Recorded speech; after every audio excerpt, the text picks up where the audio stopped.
Ternyata saudara-saudara, lawatan Allah yang sejati bukan sekedar perkara spektakuler, bukan sekedar mujizat-mujizat dahsyat itu. Apalah artinya mujizat kalau tidak bertobat? Tujuan kita KKR hari ini supaya terjadi pertobatan sejati di Manokwari. Karena seperti yang Pak Sius bilang tadi, kalau acara KKR kurang diminati, tapi kalau acara yang lain-lain, aduh, ramenya luar biasa. Hal yang sama terjadi di kota Kendari.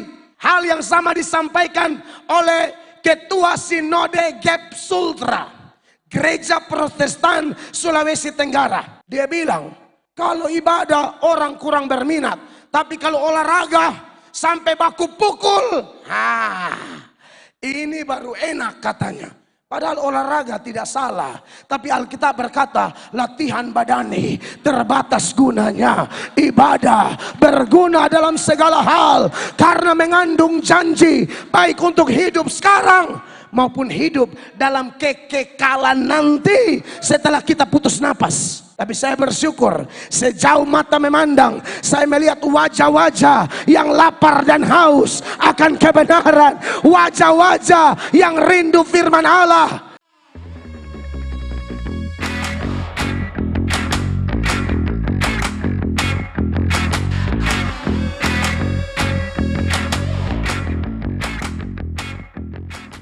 Kita satu di dalam doa. Terpujilah Allah pencipta langit dan bumi, Allah yang tidak pernah berubah dahulu, sekarang, sampai selama-lamanya. Engkaulah pusat pujian penyembahan kami, Engkaulah pusat pemberitaan kami, Engkau sumber segala berkat, terutama berkat-berkat rohani. Terima kasih karena Engkau telah memilih kami sebelum dunia dijadikan. Kami ada berdiri tegak di hadapan tahta kasih karunia-Mu. Semua karena anugerah Tuhan semata-mata.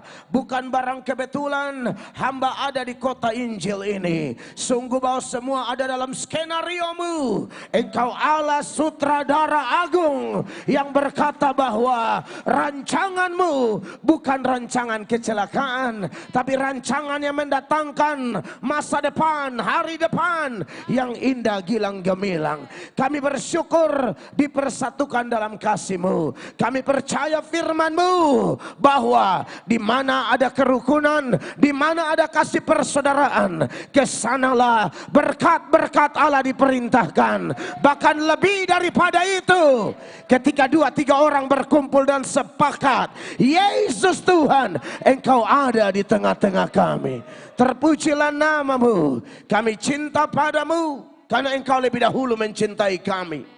Terima kasih banyak. Terpujilah nama Allah yang hebat. Kami percaya Tuhan sudah mengampuni dosa kami dalam nama Tuhan Yesus. Maka tidak ada penghalang, penghambat apapun untuk kami menerima berkat, sukacita, pemulihan, kemenangan, mujizat, kelepasan yang berasal dari Allah sendiri. Akhirnya ya Tuhan, seutuhnya pemberitaan firman Allah ini dari awal sampai selesai ada dalam kendali Roh Kudus. Demi nama Tuhan Yesus kami berdoa. Dan semua yang siap dilawat oleh Allah, satu hati kita berkata amin. Beri tepuk tangan yang meriah bagi Tuhan.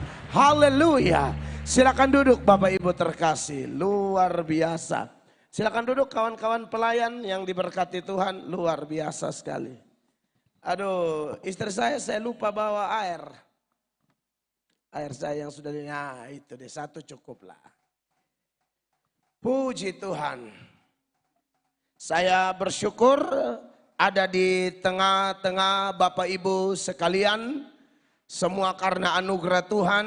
Sekali lagi saya ada di kota Injil Manokwari untuk berbagi berkat firman Tuhan. Sebagian besar mungkin Bapak Ibu yang melihat kami di sosial media sudah tidak asing dengan kami, tetapi saya memang dalam kesempatan KKR, saya selalu mulai dengan memperkenalkan diri supaya kita lebih akrab. Karena orang bilang tidak kenal tidak sayang. Saya tahu bahwa orang Papua yang di tanah Papua, baik di Papua maupun Papua Barat, bahkan sudah 6 provinsi di tanah Papua ini orang-orang yang luar biasa, apalagi menyambut hamba-hamba Tuhan Yesus. Ya, jadi saya bersama istri terkasih, kami bersyukur karena kemurahan Tuhan, kami ada lagi di tanah Papua. Dan saya bersyukur Tuhan beri kekuatan bagi saya dan istri untuk mengatur keluarga dan juga jemaat Tuhan yang Tuhan percayakan. Kami gembalakan di kota Kupang, Nusa Tenggara Timur, yaitu jemaat Amazing Grace dari Gereja Sidang Jemaat Allah. Tetapi saya diterima di mana-mana karena saya memang mempercayai bahwa ada gereja lokal tapi ada gereja universal. Ada gereja kelihatan dan ada gereja tidak kelihatan. Gereja kelihatan seperti gereja kita di tempat ini, GPKAI Makarismos, atau gereja GSJ Amazing Grace di Kupang. Itu yang kelihatan, gereja lokalnya. Tapi secara universal, ku tak pandang dari gereja mana, asal kau berdiri atas firman-Nya, aku berdiri atas firman-Nya. Engkau saudaraku, aku saudaramu, kita keluarga kerajaan Allah. Amin. Sebab saya percaya di sorga tidak ada denominasi gereja. Di sini perlu ada sinode, ada denominasi, ada gereja lokal demi keteraturan. Demi keteraturan. Tetapi kalau di sorga tidak ada lagi label gereja, merek gereja, nama sinode, sudah tidak ada lagi. Dan itu yang membuat saya bersyukur. Saya bukan hanya menyampaikan ini ketika saya berkhotbah. Ini ada dalam doa-doa kami tiap hari. Allah beri kekuatan, kami selalu mendoakan semua gereja. Nah, saudara yang diberkati oleh Tuhan Yesus, tentu tidak mudah ya, saya harus keliling-keliling Indonesia atau di luar Indonesia untuk memberitakan Injil dan harus meninggalkan 4 orang putra. Saya dan istri waktu pacaran kami sudah berdoa, bahkan sebelum istri saya kenal saya sudah berdoa. Kalau nanti dapat istri, saya mau punya anak 4. Serius, bahkan sudah didoakan dan sudah dikampanyekan di mana-mana saat saya khotbah bahwa kelak saya akan memiliki 4 anak dan semuanya laki-laki. Bahkan sebelum pacaran dengan istri pun, bahkan masih jomblo sekalipun, saya sudah bilang kalau saya punya anak, dia punya nama nomor 1 ini, nomor 2, nomor 3, nomor 4. Dan saya memang suka yang unik-unik, yang tidak dibuat oleh orang lain. Sepanjang saya buat pun tidak mengganggu orang lain dan terutama tidak menyalahi firman Allah. Maka saya beri nama anak saya seturut urutan abjad. Dari huruf yang ada A sampai Z, saya sapu semua. Semua sapu. Anak pertama saya pakai huruf A sampai F. Anak kedua saya sambung G sampai L. Anak ketiga M sampai S. Anak terakhir T sampai Z. Itu bacanya bagaimana? Atur sendiri.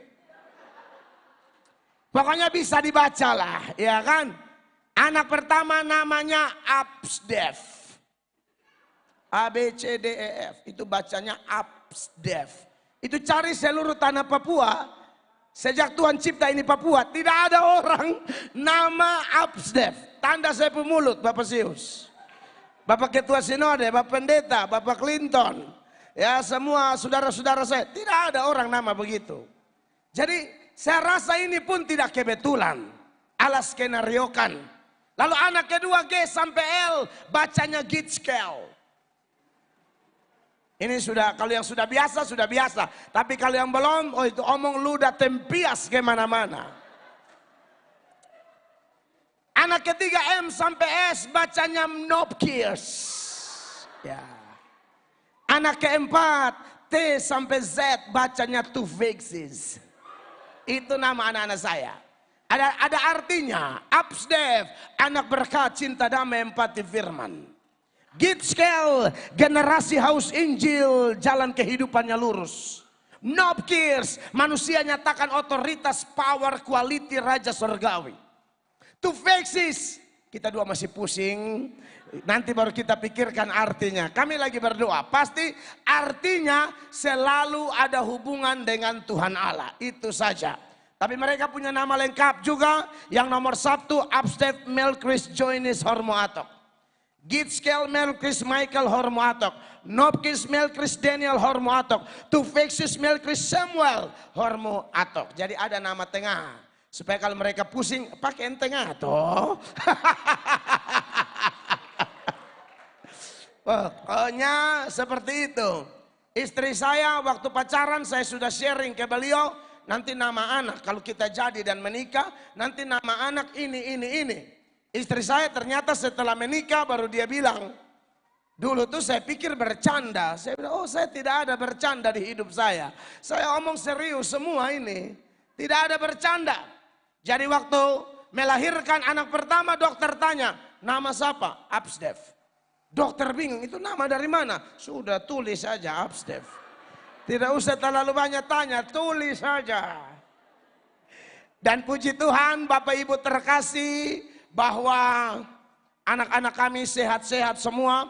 Anak-anak istimewa, anak-anak pemberian Allah, 4 putra milik pusaka Allah. Kami terus doakan, kami didik, dan kami beri teladan. Dan harapan kami, mereka bertumbuh berkembang sebagai saksi-saksi Kristus. Sebab Alkitab berkata, setiap orang benar yang ditanam di pelataran Allah, setiap orang benar yang mengandalkan Tuhan, anak cucunya perkasa di bumi. Yang setuju beri tepuk tangan, yang meriah bagi Tuhan.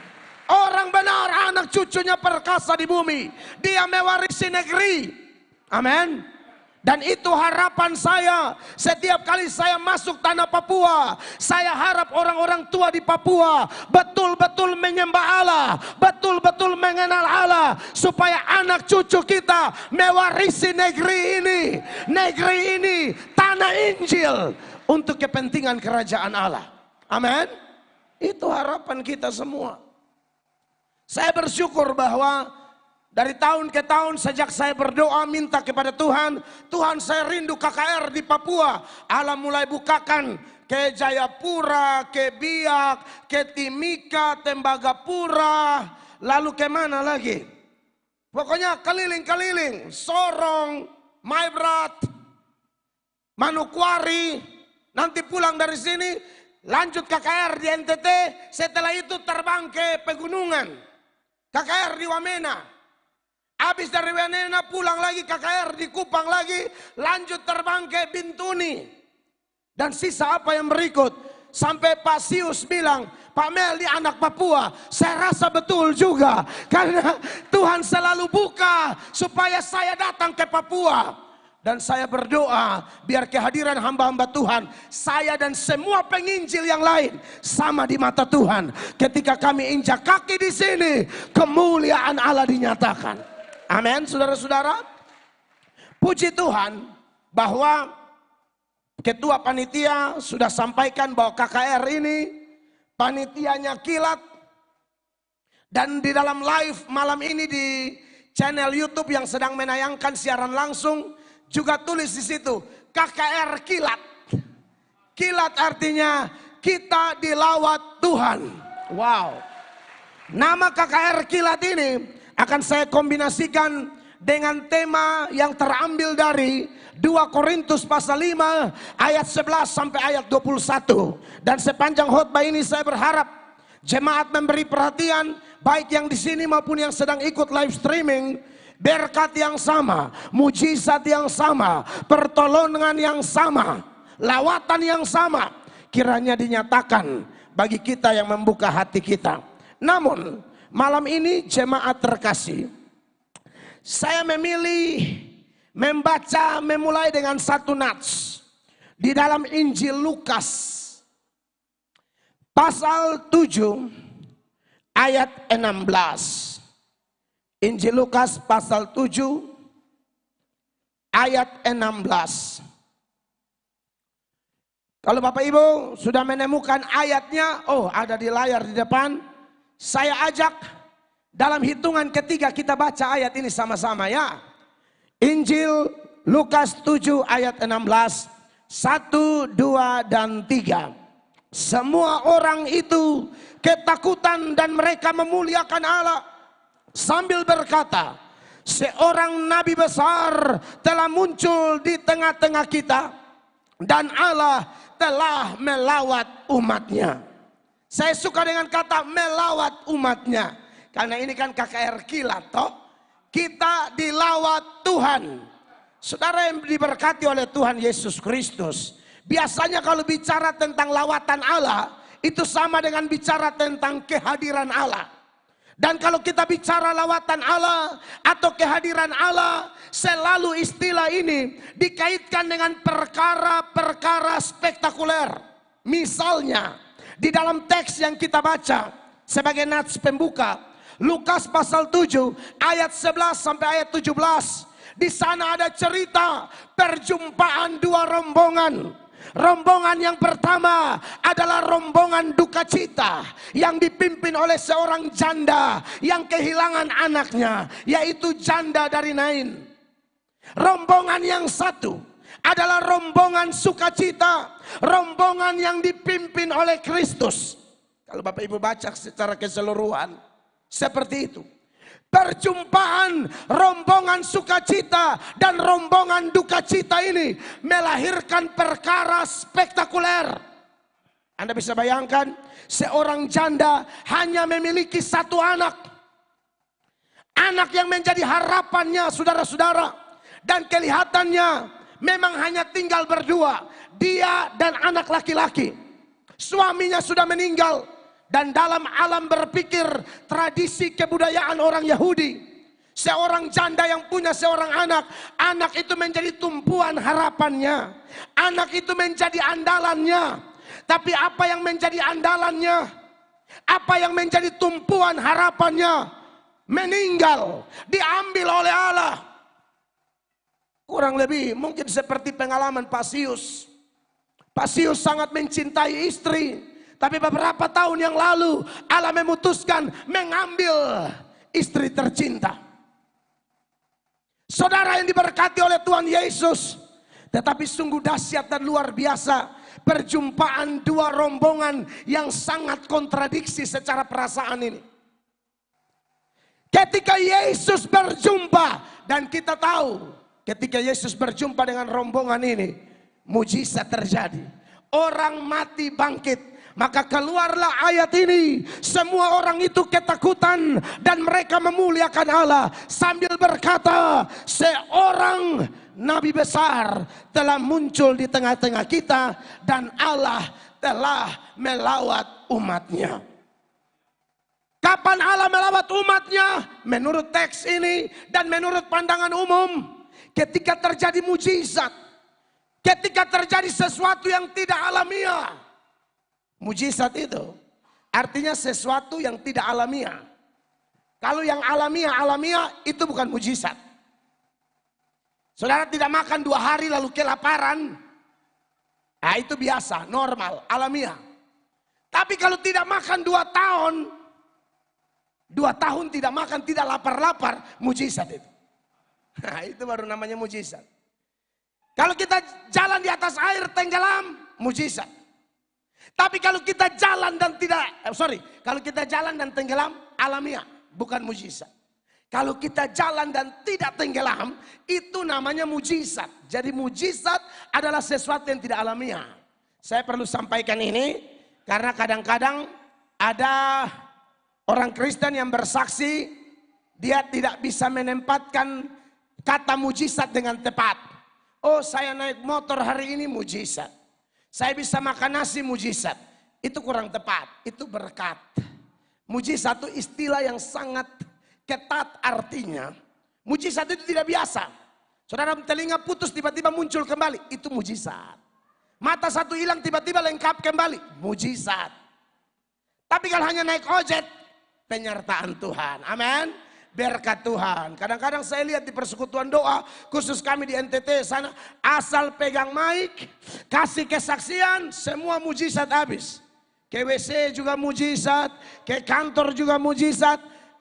Tidak berdosa, tapi kurang tepat. Mujizat itu spektakuler. Tetapi saudara-saudara, di malam KKR kilat ini, Saya mau ingatkan kita, sebenarnya kalau kita bicara tentang lawatan Allah yang sejati, sebenarnya sesuai dengan tema kita ini. Lawatan Allah yang sejati itu, yang asli, itu terjadi ketika orang berdosa berdamai dengan Allah. Sebab apalah artinya terjadi mujizat? Buta melihat, tapi melihat hal-hal yang tidak pantas lagi. Lumpuh berjalan, tetapi tidak pakai kaki, melangkah cari Tuhan. Kenapa saya ngomong demikian? Dari sisi pengalaman nyata saya urus banyak orang. Saya bukan hanya pengkhotbah, saya juga sering berdoa mengkonseling orang. Kalau lagi sakit parah, janjinya luar biasa. Nanti kalau saya sembuh, saya akan melayani. Nanti kalau saya sembuh, saya mau jadi majelis. Nanti kalau saya sembuh, saya mau sumbang keramik di gereja. Nanti kalau sembuh, saya mau terlibat dalam pelayanan-pelayanan. Janji tinggal janji. Omong kosong. Sudah sembuh, hilang. Sudah sembuh, tidak ada dia punya batang hidung di gereja. Omong kosong. Saya sudah tangani model begini. Bahkan jujur aja nih, ini sudah mau tahun politik di depan toh. Bahkan janji-janji politik pun omong kosong paling banyak. Bukan semua omong kosong ya, ada yang benar juga. Tapi lebih banyak yang omong kosong. Mereka terlalu berani kampanyekan sesuatu, membawa-bawa nama Allah. Bawa-bawa nama Yesus, bawa-bawa agama. Tapi faktanya apa? Kecewa. Satu-satunya janji yang murni hanya janji Yesus Kristus. Amin. Bilangan pasal 23 ayatnya yang ke-19.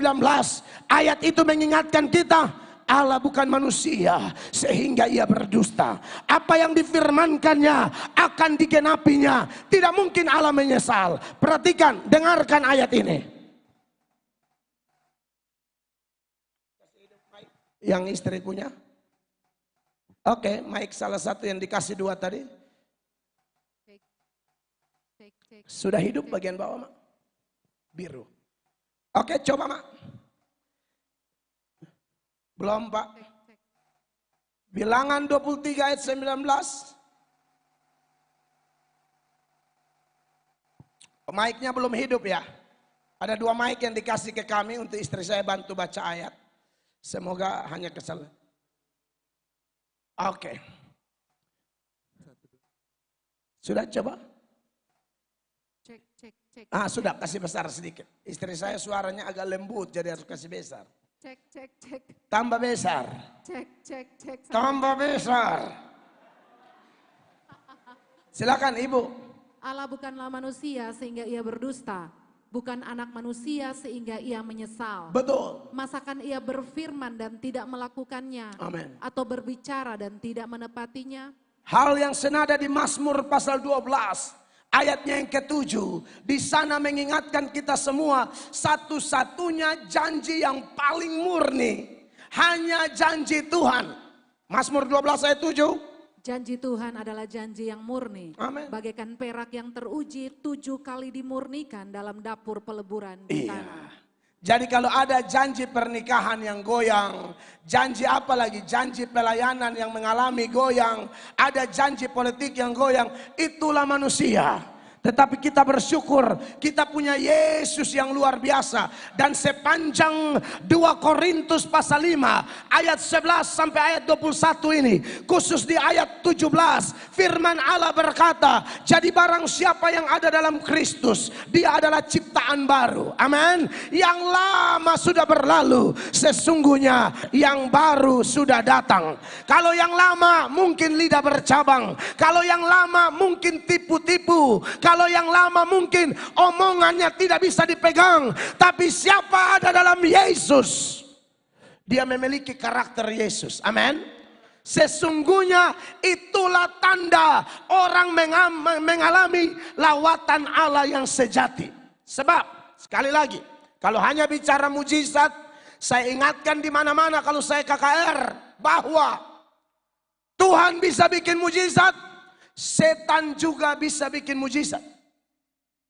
Saudara dengar baik-baik. Tuhan bisa bikin mujizat, setan juga bisa bikin mujizat. Ada nabi asli, ada juga nabi palsu. Ada rasul asli, ada juga rasul palsu. Amin. Ada mujizat asli, ada juga mujizat palsu. Makanya kalau kita belajar tentang mujizat, saudara-saudara, dalam 2 Tesalonika pasal 2, mulai ayat 9, ayat itu memberi keterangan bahwa pekerjaan iblis juga bisa menghasilkan tanda-tanda dan mujizat-mujizat palsu. Perhatikan ayat ini. Kedatangan si pendusta itu adalah pekerjaan iblis dan akan disertai rupa-rupa perbuatan ajaib, tanda-tanda dan mujizat-mujizat palsu. Tanda-tanda dan mujizat-mujizat palsu. Pekerjaan siapa? Pekerjaan iblis. Dan siapa yang ditipunya? Yaitu orang-orang yang hanya maniak mujizat. Cari mujizat tapi tidak cari sumbernya. Hanya cari mujizat. Cari sembuh, cari kaya, cari sukses, cari jodoh. Sudah dapat semua, tinggalkan Yesus. Seperti anak bungsu yang hilang itu. Ketika warisan dibagi, dia tinggalkan bapaknya. Kenapa? Karena bagi dia, apa yang bapak punya lebih penting dari bapak itu sendiri. Apa yang bapak punya? Mujizat bapak punya, berkat bapak punya, pertolongan bapak punya, kesembuhan bapak punya, keberhasilan bapak punya. Kadang-kadang kita cuma cari ini, lalu tinggalkan bapaknya. Tapi hari ini, malam ini, kita tidak mau demikian. Amin, kekasih Tuhan. Makanya di ayatnya yang ke-10 dari 2 Tesalonika 2 itu dia bilang begini. Dengan rupa-rupa tipu daya jahat terhadap orang-orang yang harus binasa, karena mereka tidak menerima dan mengasihi kebenaran yang dapat menyelamatkan mereka. Mereka tidak menerima dan mengasihi kebenaran. Kalau yang tadi kita baca, Lukas pasal 7 ayat 16, ada mujizat di sana. Ada kesembuhan di sana. Tapi tahukah saudara, ada juga tempat yang Yesus bikin mujizat, tapi orang tidak bertobat. Tidak bertobat. Itulah orang Israel. Bapak Ibu, cari bangsa di mana di bawah kolong langit ini yang melihat mujizat seperti Israel, tidak ada yang lawan. Israel itu sangat diperkaya dengan mujizat-mujizat. Saudara lihat, 10 tula di Mesir, air jadi darah, lalat pikat, belalang, nyamuk, hujan es, sampai kematian anak-anak sulung. 10 tula itu mujizat semua, karena itu tidak alamiah. Air lagi baik-baik, tiba-tiba darah semua. Di dalamnya ikan-ikan mati semua. Padahal dalam kepercayaan orang Mesir, sebagai negara atau bangsa politeis, bangsa yang menyembah banyak Allah, mereka percaya di dalam sungai Nil itu ada dewa kehidupan. Tapi Tuhan rubah air jadi darah, tidak ada kehidupan, kematian. Sekaligus Tuhan mau pukul pemahaman mereka. Kau bilang ada kehidupan, di mana ada kehidupan? Tidak ada, mati semua. Dan dewa mereka tidak berdaya. Dan seterusnya. Tambah lagi apa? Laut Merah, Laut Kolsum terbelah bagi dua. Itu pasti mujizat. Tiang awan di siang hari, tiang api di malam hari. Mau makan, roti turun dari sorga. Mau daging, burung puyuh terbang hinggap di kemah-kemah. Mau apa yang tidak ada? Belum lagi mujizat-mujizat peperangan. Tapi pertanyaannya, apakah begini banyak mujizat lalu Israel bertobat? Tidak. Generasi yang lihat mujizat ini, justru Tuhan kasih mati semua di padang gurun. Yang masuk tanah Kanaan hanya generasi Yosua, generasi Musa yang lihat mujizat-mujizat yang saya sebutkan tadi. Allah kasih rata semua. Kenapa? Ternyata saudara-saudara, lawatan Allah yang sejati bukan sekedar perkara spektakuler, bukan sekedar mujizat-mujizat dahsyat itu. Apalah artinya mujizat kalau tidak bertobat? Tujuan kita KKR hari ini supaya terjadi pertobatan sejati di Manokwari. Karena seperti yang Pak Sius bilang tadi, kalau acara KKR kurang diminati. Tapi kalau acara yang lain-lain, aduh, ramenya luar biasa. Hal yang sama terjadi di kota Kendari. Hal yang sama disampaikan oleh Ketua Sinode Gap Sultra, Gereja Protestan Sulawesi Tenggara. Dia bilang, kalau ibadah orang kurang berminat, tapi kalau olahraga sampai baku pukul, ini baru enak katanya. Padahal olahraga tidak salah, tapi Alkitab berkata latihan badani terbatas gunanya. Ibadah berguna dalam segala hal karena mengandung janji baik untuk hidup sekarang maupun hidup dalam kekekalan nanti setelah kita putus napas. Amin. Tapi saya bersyukur sejauh mata memandang, saya melihat wajah-wajah yang lapar dan haus akan kebenaran. Wajah-wajah yang rindu firman Allah. Pak Clinton, Ketua Flobamora, dia capek hari ini. Tapi dia sudah telepon saya, Pak Mel, saya harus ikut KKR. Karena apalah artinya kita punya seluruh dunia, tapi kita kehilangan nyawa kita. Yesus berkata dalam Matius pasal 16 ayat 26. Ayat ini mengingatkan kita apa artinya kita punya semua tapi nyawa lenyap, mati tanpa kepastian. Perhatikan. Apa gunanya seorang memperoleh seluruh dunia tetapi kehilangan nyawanya? Amin. Dan apakah yang dapat diberikannya sebagai ganti nyawanya? Yes. Apalah artinya punya semua?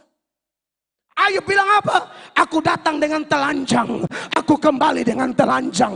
Aku lahir tidak bawa apa-apa, mati tidak bawa apa-apa.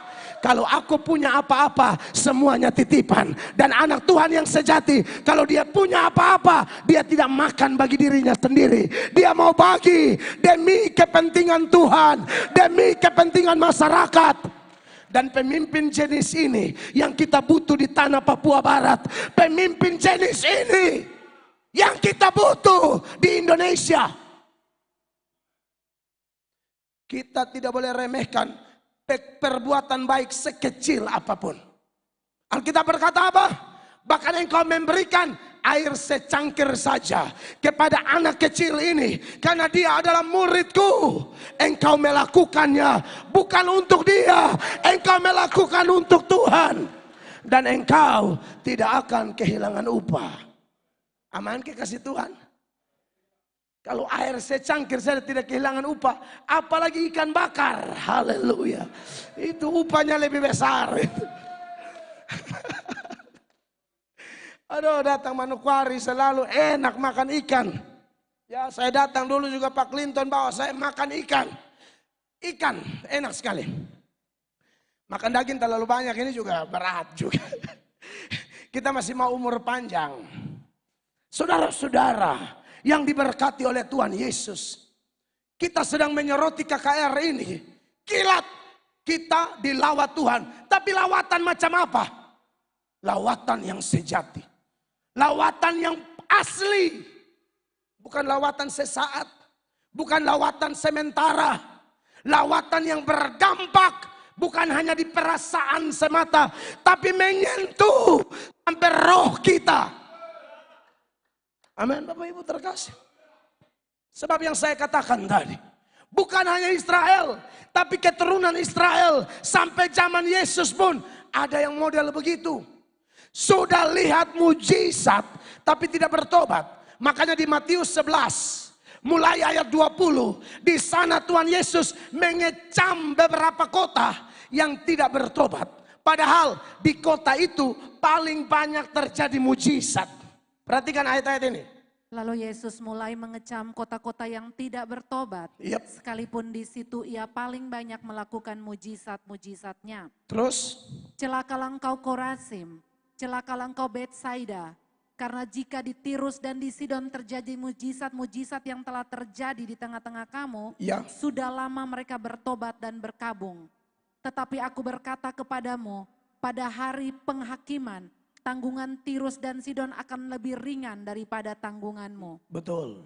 Ya saudara, kalau baca terus, intinya begini. Tuhan sudah bikin mujizat tapi tidak bertobat. Tuhan bilang kau akan lebih parah dari Sodom dan Gomora. Baca lanjut. Tetapi engkau Kapernaum, apakah engkau akan dinaikkan sampai ke langit? Ya. Tidak, engkau akan diturunkan sampai ke dunia orang mati. Turun. Karena jika di Sodom terjadi mujizat-mujizat yang telah terjadi di tengah-tengah kamu, kota itu tentu masih berdiri sampai hari ini. Iya. Tetapi aku berkata kepadamu, pada hari penghakiman, tanggungan negeri Sodom akan lebih ringan daripada tanggunganmu. Saudara baca tahu bagaimana Tuhan menunggang balikan Sodom dan Gomora. Tapi Tuhan bilang, bagi negeri yang terjadi mujizat dan tidak bertobat, kamu akan lebih parah dari Sodom dan Gomora. Saya tidak tahu kenapa Tuhan begitu izinkan saya masuk tanah Papua. Apalagi dikenal dengan tanah Injil, kota Injil di Manokwari. Saudara yang diizinkan Tuhan lahir di kota ini, tinggal di kota ini, berkarya di kota ini. Anda perlu membaca ayat-ayat ini dan merenungkan baik-baik. Jangan sampai tinggal di kota Injil, tapi Anda tidak bertobat. Pukulan yang Anda dapat lebih berat. Disitulah letak keadilan Allah. Letak keadilan Allah salah satunya adalah yang mendapat banyak, dipercayakan banyak, dituntut banyak. Dipercayakan sedikit, dituntut sedikit. Saudara kalau dapat banyak berkat dari Tuhan, lalu Anda main-main, oh jangan main-main saudara-saudara. Sekali lagi, dipercayakan banyak, dituntut banyak, dipercayakan sedikit, dituntut sedikit. Makanya dalam Lukas pasal 12. Ayat 47 dan 48. Lukas 12, 47, 48. Tuhan Yesus bilang begini. Adapun hamba yang tidak tahu akan kehendak tuannya, tetapi yang tidak mengadakan persiapan atau tidak melakukan apa yang dikehendaki tuannya, ia akan menerima banyak pukulan. Ia akan menerima banyak pukulan karena dia tahu tapi tidak buat apa yang dia tahu. Next. Tetapi barang siapa tidak tahu akan kehendak tuannya, Nah ini beda. Dan melakukan apa yang harus mendatangkan pukulan, Sedikit saja. ia akan menerima sedikit pukulan. Terus? Setiap orang yang kepadanya banyak diberi, daripadanya akan banyak dituntut. Amin. Dan kepada siapa yang banyak dipercayakan, daripadanya akan lebih banyak lagi dituntut. Itu dia. Terutama kalau ayat ini kita soroti dengan ayat-ayat pembanding paralel lainnya. Terutama yang tokoh-tokoh agama. Ini kita bapak-bapak pendeta, hamba-hamba Tuhan. Aduh itu dituntut banyak. Kita nih omong sedikit ayat keluar. Omong sedikit ayat keluar. Baru pendetanya aneh-aneh. Nah itu hancur. Saya kalau ngomong tidak bela. Oh saya pendeta berarti pendeta semua beres. Tidak juga. Ada pendeta nakal juga. Ada pendeta yang STNK. Sudah tua nakal kembali. Dia STNK, sudah tua, nakal kembali. Padahal pendeta. Ini mungkin di tanah Papua tidak ada, tapi di tanah lain ada. Iya.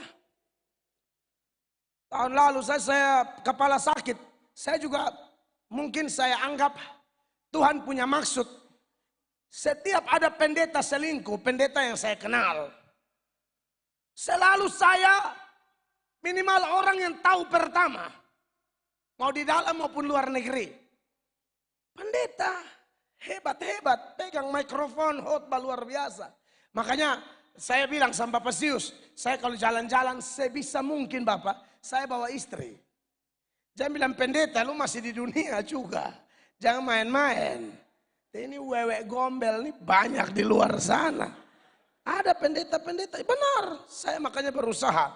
Setelah ini kami akan keliling. Saya bawa istri terus. Saya bukan merasa sok paling suci. Justru saya tahu manusia lemah. Tuhan sendiri bilang sama Adam. Tidak baik manusia itu sendiri. Amin. Dia butuh penolong. Makanya Tuhan kirim penolong. Penolong itu bisa istri, bisa kawan, bisa sahabat karib dan lain sebagainya. Tapi kalau konteks saya, hamba Tuhan yang khotbah keliling Indonesia, saya usahakan bawa istri.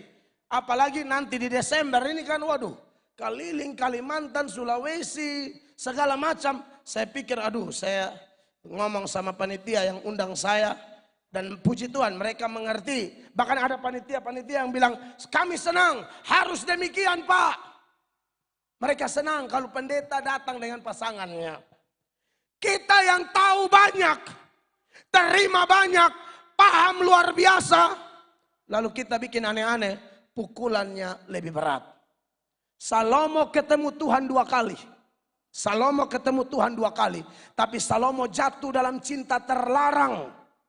1000 perempuan, 700 dari bangsawan, 300 gundik. 1 tahun itu cuma 365 hari. Salomo punya 1000. 1 hari dia ketemu 1 tahun belum habis. Ini 1000 ini. 3 tahun baru bisa habis. Saya yakin Salomo juga bingung. Siapa sudah, siapa belum.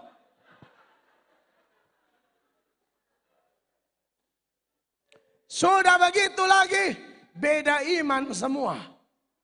Makanya anak-anak muda di Papua, ya, menikah yang paling pertama, sebenarnya Bapak Sius, kalau ikut ajaran Alkitab, yang paling pertama itu bukan satu sukunya, tapi satu iman. Soal suku belakangan. Tapi yang paling pertama satu iman. Amin. Kalau beda iman tidak boleh.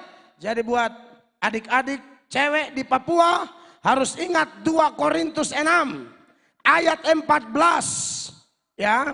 2 Korintus 6 ayat 14 dan 15. Ayat itu bilang begini. Janganlah kamu merupakan pasangan yang tidak seimbang dengan orang-orang yang tak percaya. Betul. Sebab persamaan apakah terdapat antara kebenaran dan kedurhakaan? Atau bagaimanakah terang dapat bersatu dengan gelap? Persamaan apakah yang terdapat antara Kristus dan Belial? Betul. Apakah bagian bersama orang-orang percaya dan orang-orang tak percaya? Iya. Saya tidak bermaksud khotbah pernikahan. Nanti tanggal 29 baru saya khotbah itu lebih panjang ya. Hanya sedikit kasih tahu saja. Nah, saudara yang diberkati oleh Tuhan Yesus Kristus. Dari semua data-data yang sudah saya sampaikan hanya mau mengingatkan kita. Supaya hati dan pikiran kita saat kita ikut KKR Kilat ini. Betul-betul kita merindukan lawatan Allah yang sejati. Amin. Saat kita berdamai dengan Tuhan Yesus. Kenapa harus berdamai dengan Tuhan Yesus? Saudara-saudara, firman Allah memberi catatan yang begitu jelas. Sejarah perjalanan manusia dari awal sampai sekarang. Bahkan sampai akhir zaman nanti. Bahwa pada awalnya manusia dengan Allah itu begitu damai. Tetapi ketika manusia melanggar ketetapan Tuhan. Tuhan omong lain, dia bikin lain. Itu yang dia punya nama dosa. Dosa itu dari kata Yunani yang populer hamartia. Makanya di sekolah teologi ada doktrin namanya hamartiologi. Doktrin atau ilmu atau ajaran tentang dosa. Dosa adalah kepasifan terhadap kehendak Allah dan keaktifan terhadap apa yang tidak dikehendaki Allah. Kalau yang Allah mau dia pasif. Tapi yang Allah tidak mau, oh dia aktif sekali. Allah mau ini mulut untuk apa? Puji Tuhan. Berkatakan kebenaran. Amin. Berkata-kata penuh kasih. Itu ajaran Alkitab. Kolose 3 ayat 16. Ya orang-orang timur nih. Kadang-kadang kata-katanya kasar. Saya mau kasih tahu ini. Kalau orang timur yang beragama Kristen. Patokan kita firman Allah. Perhatikan Kolose 3 16. Hendaklah perkataan Kristus diam dengan segala kekayaannya di antara kamu. Betul. Sehingga kamu dengan segala hikmat mengajar dan menegur seorang akan yang lain. Amin. Dan sambil menyanyikan mazmur dan puji-pujian dan nyanyian rohani, kamu mengucap syukur kepada Allah di dalam hatimu. Lompat ke Kolose 4 ayat 6. Di sini bilang hendaklah kata-katamu penuh kasih. Perhatikan. Hendaklah kata-katamu senantiasa penuh kasih. Amin. Jangan hambar sehingga kamu tahu bagaimana kamu harus memberi jawab kepada setiap orang. Jadi yang Tuhan mau ini nih. Kata-kata penuh kasih. Kata-kata membangun orang lain. Kata-kata membawa damai sejahtera. Kata-kata membuat orang lain menerima anugerah. Menerima kasih karunia. Kadang-kadang dengan kata-kata ini juga Orang bisa tersinggung, orang bisa sakit hati, orang bisa stres, orang bisa bunuh diri, orang bisa bunuh-bunuhan. Karena kata-kata. Amsal mengatakan hidup dan mati dikuasai lidah. Siapa suka menggemakannya akan memakan buahnya. Menggemakan yang baik, panen yang baik. Menggemakan yang buruk, panen yang buruk. Tanam apa, panen itu. Tanam kedondong, panen kedondong, tanam kelapa, panen kelapa. Tidak ada orang tanam mangga, petik sukun. Tidak ada. Jadi kekasih Tuhan, Allah mau mulut kita, pikiran kita sesuai kehendak Allah. Langkah kaki kita mencari Tuhan. Amin. Hidup ini adalah kesempatan. Tapi kalau dosa memperbudak seseorang, dia akan menyimpang dari semua itu. Dan itu penyebab kenapa manusia kemudian bermusuhan dengan Allah.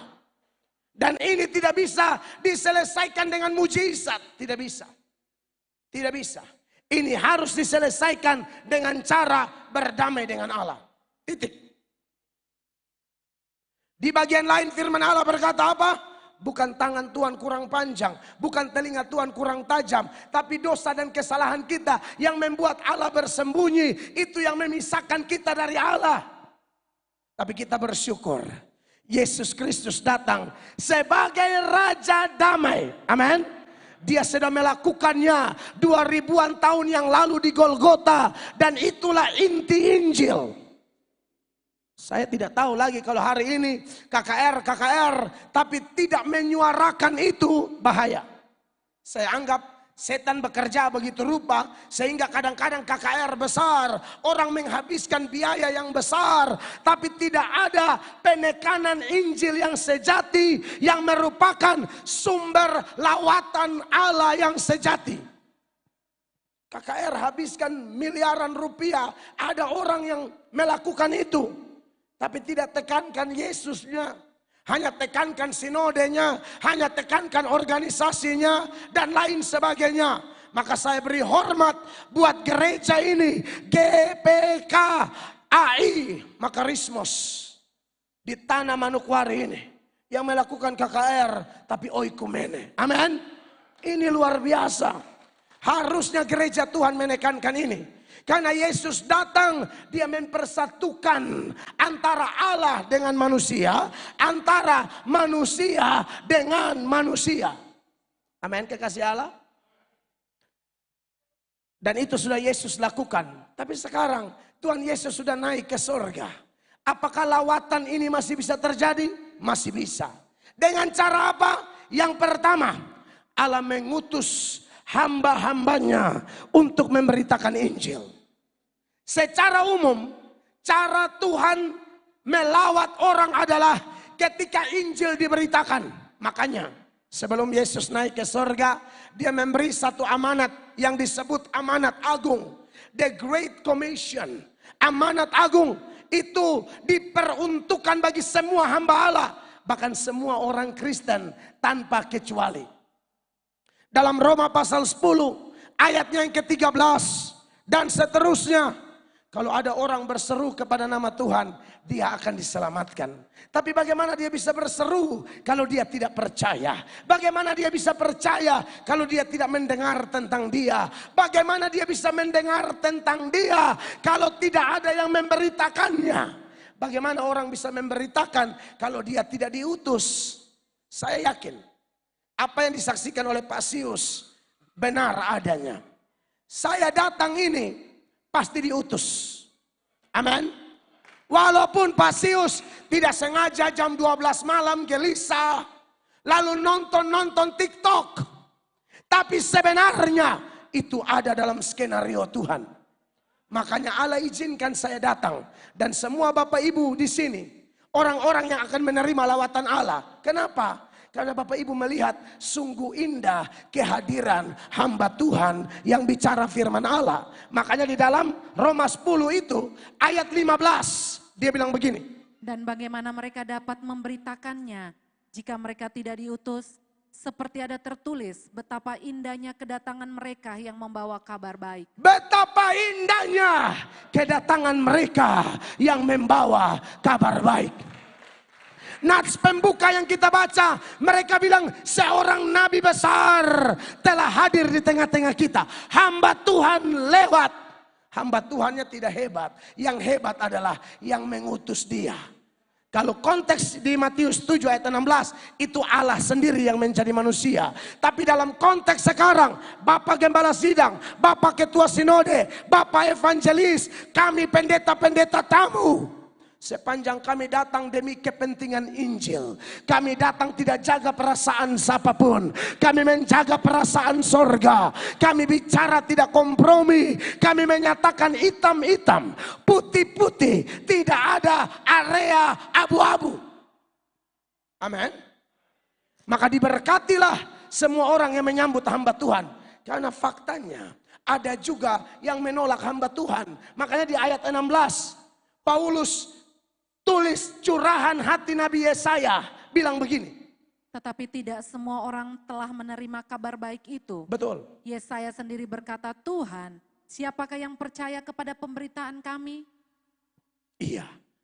Jadi saudara-saudara yang diberkati oleh Tuhan Yesus, ada yang terima, tapi ada juga yang tolak. Saudara yang terima, saya percaya Tuhan bekerja di hati saudara. Amin. Itulah lawatan Allah yang sesungguhnya. Dalam Kisah Para Rasul, saya bandingkan ya. Ayat 16, pasal 16, ayat 14. Di situ ada seorang perempuan namanya Lydia. Lydia ini sedang mendengarkan Paulus mengajar firman Allah. Dan tahukah Anda, kenapa Lydia memberi perhatian? Kenapa Lydia begitu fokus kepada firman Allah? Bukan karena Paulus jago bicara. Bukan karena Paulus pintar. Bukan karena pengetahuan Paulus luar biasa. Bukan karena fasih lidah. Tapi Alkitab di dalam Nats ini. Kisah 16 ayat 14 mencatat. Tuhan membuka hati Lydia. Perhatikan ayat ini. Seorang dari perempuan-perempuan itu yang bernama Lydia turut mendengarkan. Ia seorang penjual kain ungu dari kota Tiatira. Betul. Yang beribadah kepada Allah. Terus Tuhan membuka hatinya sehingga ia memperhatikan apa yang dikatakan oleh Paulus. Tuhan membuka hatinya sehingga dia memperhatikan apa yang dikatakan oleh Paulus. Ini tanda orang yang menghormati firman Tuhan. Amin. Jangan remehkan firman Allah. Amsal 13 ayat 13 mengatakan siapa meremehkan firman Allah akan terima akibatnya. Amin. Tuhan Yesus di bagian lain, Tuhan Yesus bicara akhir zaman. Lalu Tuhan Yesus bilang begini, ingat akan istri Lot. Apa yang kita ingat akan istri Lot? Istri Lot itu meremehkan firman Allah. Dalam Kejadian 19 ayat 22, Tuhan pakai malaikat kasih tahu istri Lot, lari cepat. Kejadian 19 ayat 22.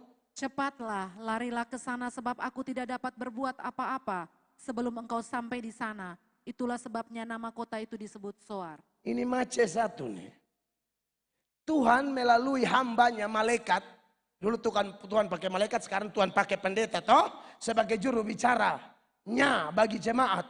Tuhan bilang melalui malaikat, lari. Mai tua tidak lari, mai tua modeso. Tahu modeso? Jalan santai, sudah begitu lagi kan itu ayat juga bilang kalau kita baca seterusnya jangan jalan, lari dan kalau bisa tidak usah menoleh. Dia melawan, suruh lari dia jalan, suruh jangan menoleh dia menoleh. Coba di ayat 26. Tetapi istri Lot yang berjalan mengikutinya. Sampai di situ. Tuhan bilang lari.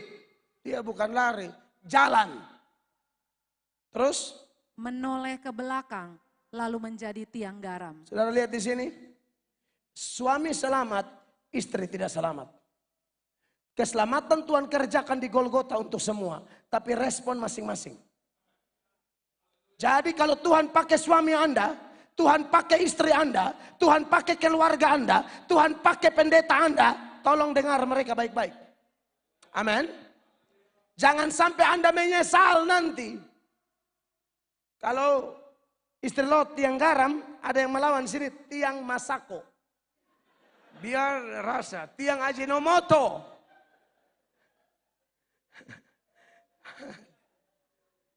Meremehkan firman Allah. Diberkatilah semua yang menghormati hamba Tuhan.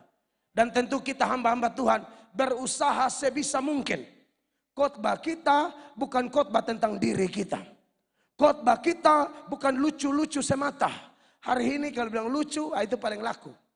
Iman tidak bertumbuh dari lucu-lucu. Dengar, kalau mau lucu nonton Sule. Kalau mau lucu nonton Lapor Pak. Lucu tidak selamanya dosa. Tapi kalau lucu mendominasi satu khotbah, sehingga pulang orang tidak dapat apa-apa, ini bahaya. Saya ini memang terkenal lucu. Tapi banyak pendeta senior tegur saya, Bapak Sius. Bapak pendeta, Bapak Tandi. Banyak pendeta senior di NTT itu tegur saya. Karena saya bisa khotbah 2 jam, itu orang ketawa sampai ancur-ancur. Istri datang sendiri, suami tidak datang.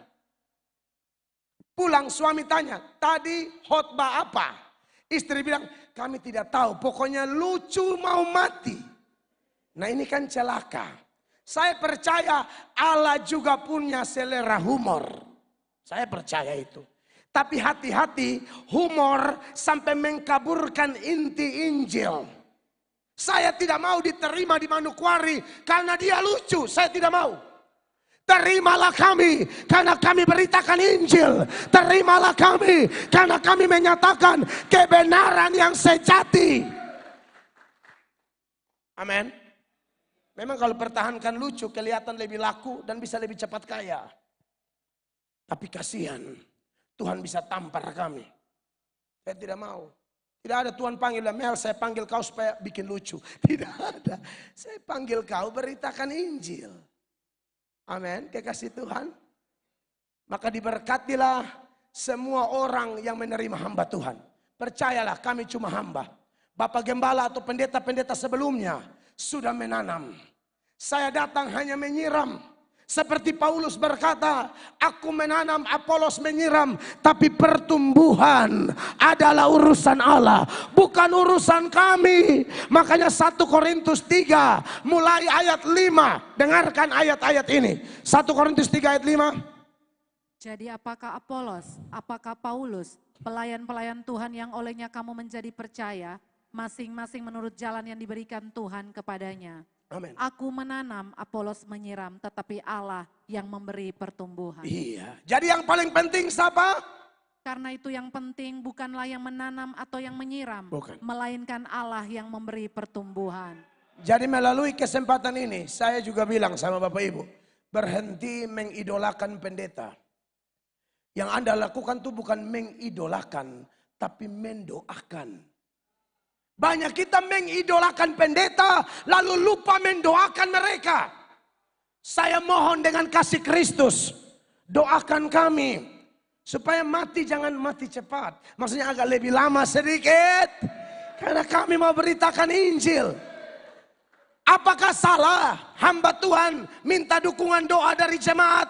Justru harus. Itu bukti hamba Tuhan rendah hati dan tahu diri. Sekalipun kita hamba Allah, juru bicara Allah, corong Allah. Tapi kita tetap manusia lemah yang butuh ditopang dengan doa-doa jemaat. Supaya apa? 2 hal. Kami tetap berani, tapi bukan berani bodoh. Berani menyatakan kebenaran. Ini yang diminta Rasul Paulus dalam Efesus 6 mulai ayat 18. Paulus minta orang Efesus doa buat semua orang Kristen.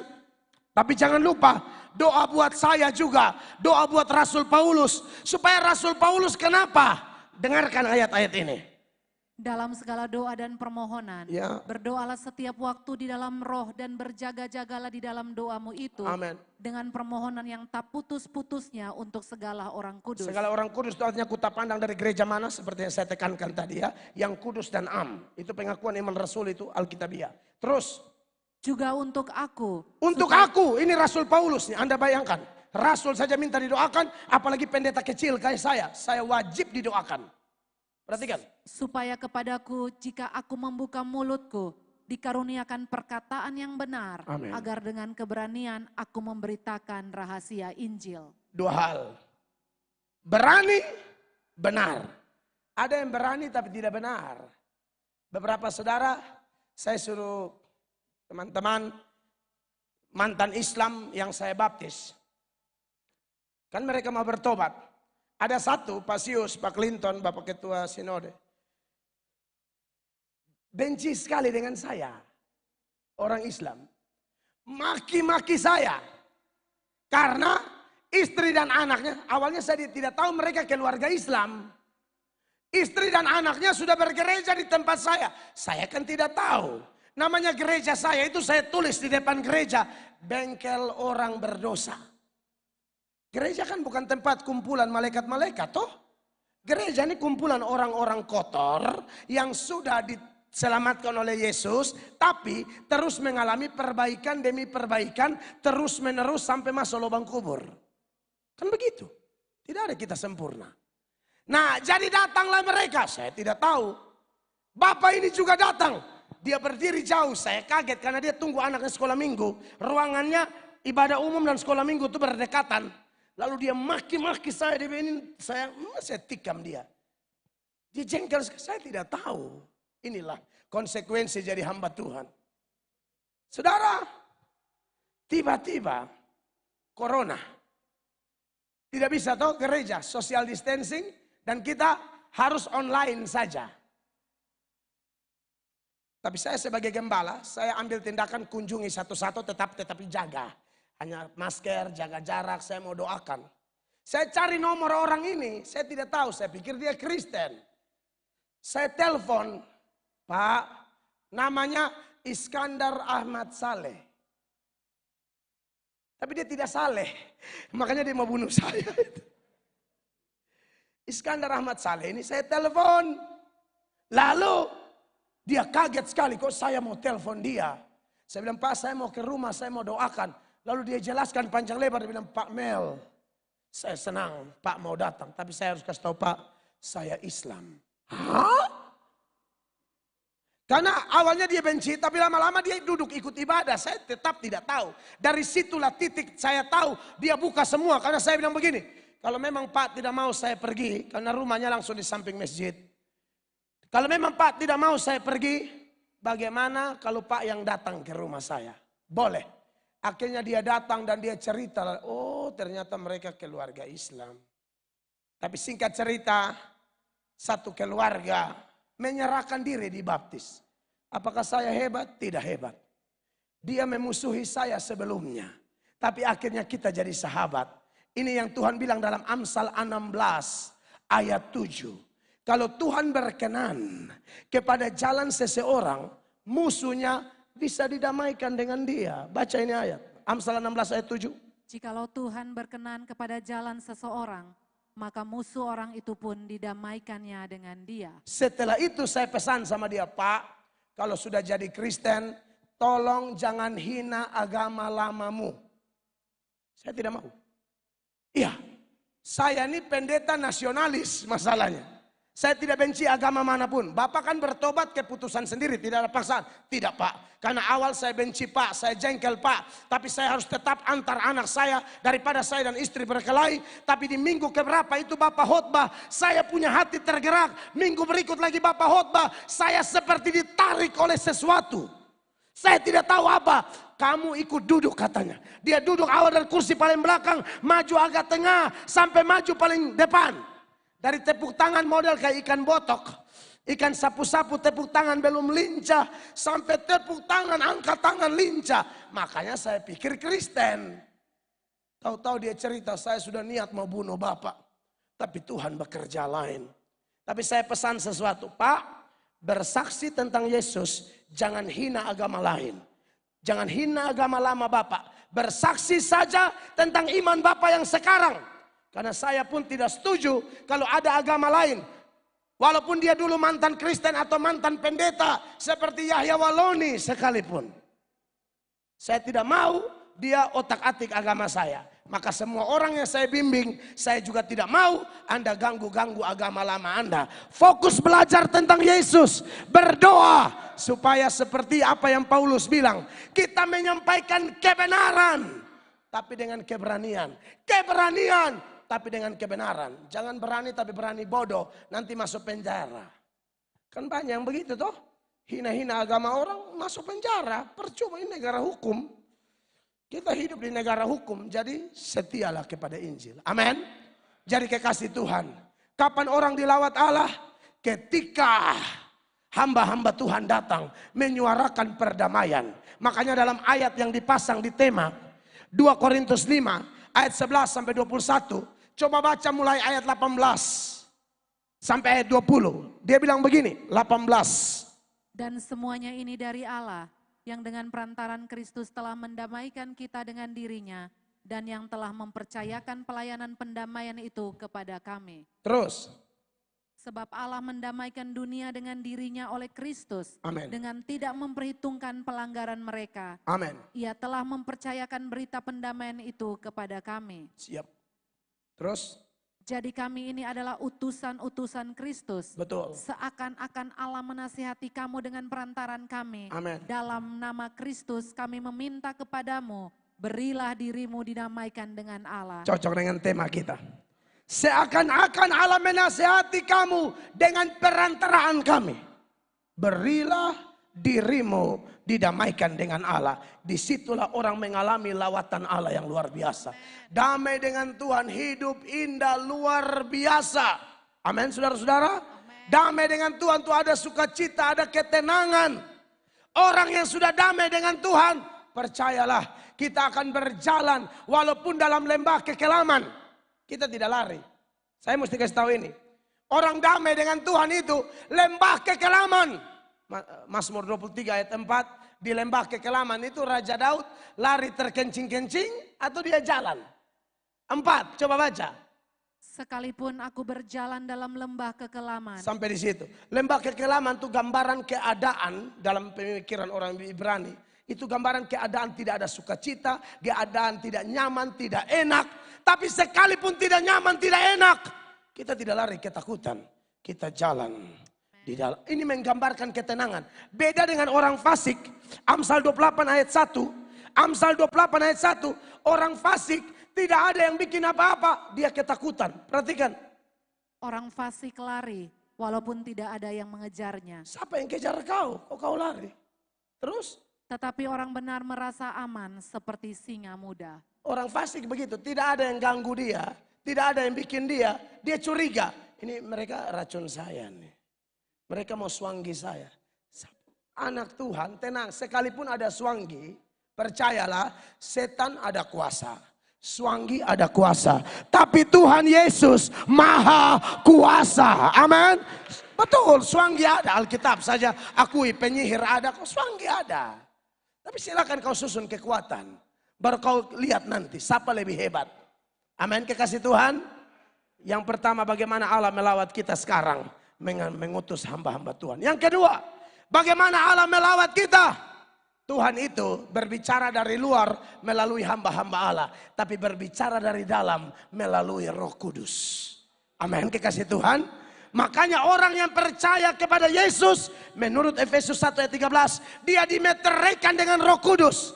Jadi Roh Kudus bukan milik sinode tertentu. Roh Kudus itu milik semua orang percaya.